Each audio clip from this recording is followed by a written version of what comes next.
धनंजय शर्मा भैया को चांदी मिल गया। ये ब्रेसलेट दादाजी की तरफ से। सुहावन सुंदर हज सुजात हो ए चंदन भैया करे हरे रहल जरूरत मुहूर्त खूब सूरत हो। बबुआ की मम्मी आएंगी कि नहीं? अच्छा नहीं आएंगे। देखिए परिवार के जितने लोग हैं सबको बुला लीजिए। चंदन भैया सोहर मंगल अगर हो तो उसमें धातु कुछ देना चाहिए। धातु में देखिए धातु में बहुत सारे धातु हैं। हीरा है, मोती है। हीरा तो नहीं कह सकते, सोना है। चांदी मत दे, चांदी सस्ता करेगा, बड़ी महंगा हो गई। अच्छा वो महंगा हो गई, कबो कीनी ना हो जी। हम तो सोना ले के जाए। ठीक बढ़िया बात। हमने के पड़िया खोल के दे दे, हमने के चल जाए। बिट्टू दूध दुहेंगे बाबा, 365 दिन पिएंगे हम। ए राजा जी, ए राजा जी, आइए तानिया जी आप भी आ जाइए। हमके तो लगा लगी तानिया जैसे नाम है ना, बिट्टू जी का नाम लगल उ तानिया जी आगे लिखा, हमरा उहे लागल। सभी लोग आ जाइए। ए राजा जी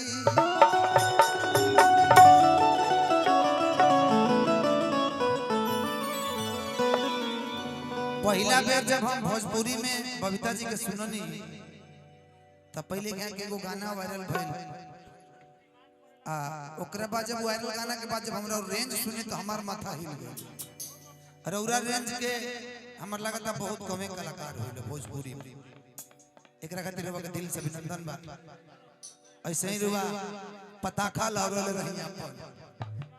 ए राजा जी, ए राजा जी, ए राजा जी ये करे तरहल जरूरत मुहूर्त खूब सूरत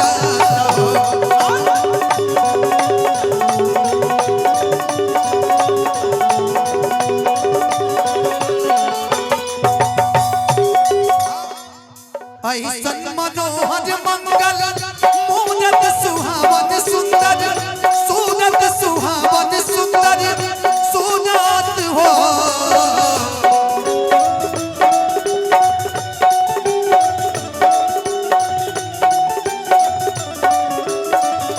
ऐसन मनोहर मंगल मुहूर्त सुहावन सुंदर सूरत सुहावन सुंदर सूरत हो।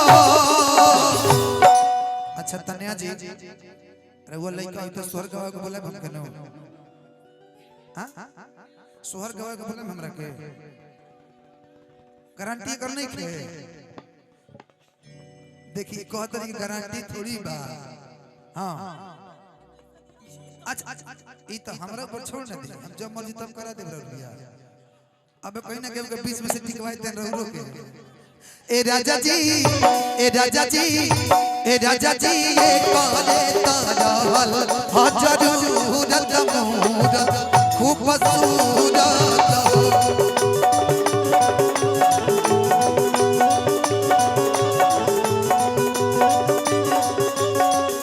ए राजा जी ये करे तरहल जरूरत मुहूर्त खूब सूरत हो।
निवेदन करूंगा आयुष बाबू आप थोड़ा मंच पे बाबा को लेकर आइएगा कि बबुआ हमार महा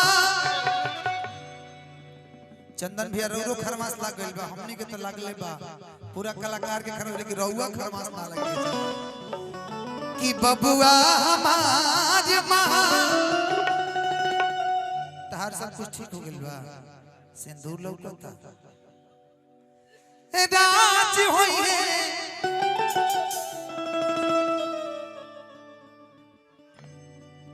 चाचा छोटू भैया कहाँ बने छोटू भैया चाचा कहाँ है कि बबुआ हमार राज होई है राजा दी राज होई है राजा दी राज होई है हो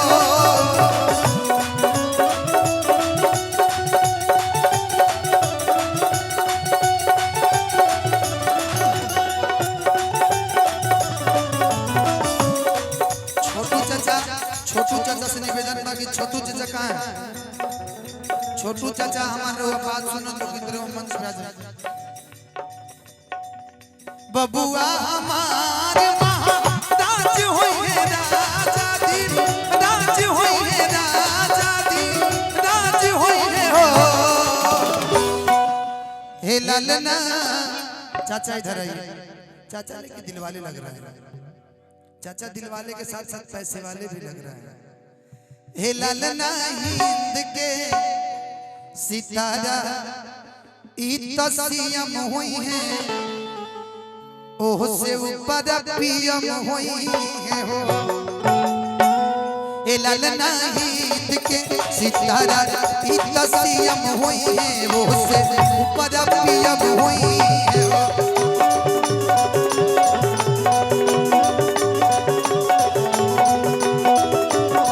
राजा जी करे तरह जरूरत मूरत खूब सूरत हो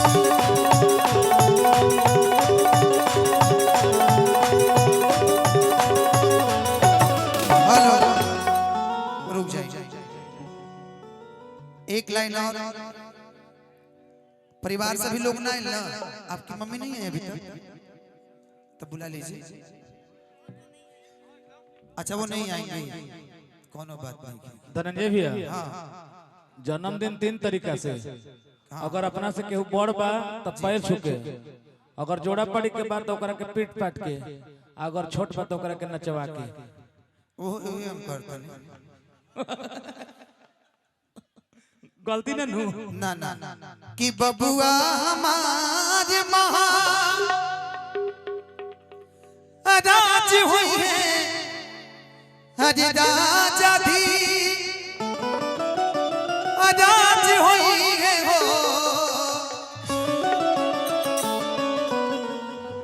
ए ललना अच्छा आपके मामा है कि नहीं मामा वो भी नहीं है कि बबुआ हमारी माँ राज होई है राजा दी राज होई है राजा दी राज होई है हो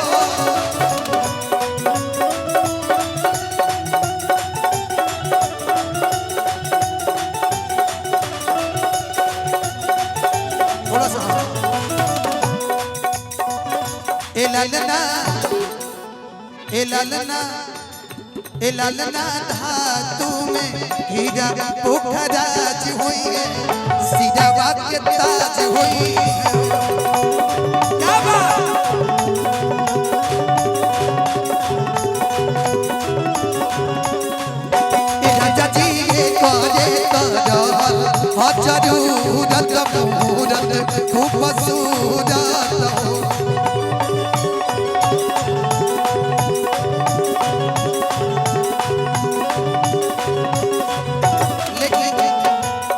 बाबा जी थोड़ा सा आप ही आ जाइए दादाजी ये आशीर्वाद आपका मिला इसके लिए धातु मिलल धातु धातु मिल गया अब तो हमारा चांदी मिल गई सोना बड़ता जी के मिल गई बहुत बहुत धन्यवाद दादाजी को और पूरे इस परिवार को जिस परिवार ने मुझे इतना प्यार दिया ऐसन मनोहर मंगल मूरत सुहावन सुंदर सूरत सुहावन सुंदर सूरत हो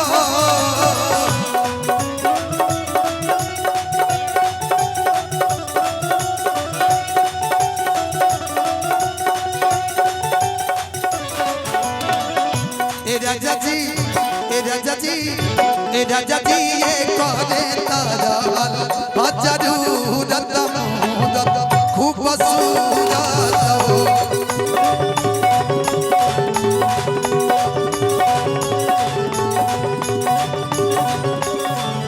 ए राजा जी ये करे तारा जरूरत मुहूर्त खूब सूरत हो ए राजा जी ये करे तारा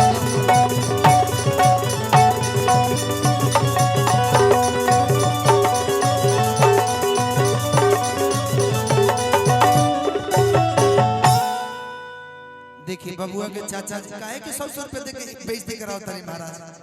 देखिए ये मेरे मित्र हैं, ये मेरे मित्र हैं। देखिए 500 रुपए दिए, 100 रुपए देकर के कहले तरात भदे एक बेर दे ना दी और हाथ खाता हमरो दुखाता। एगो चीज देखनी है धनंजय भैया, आज तन्या जी के डांस लड़का सिखावता, बड़ा अजब अजब स्टेप सिखावता।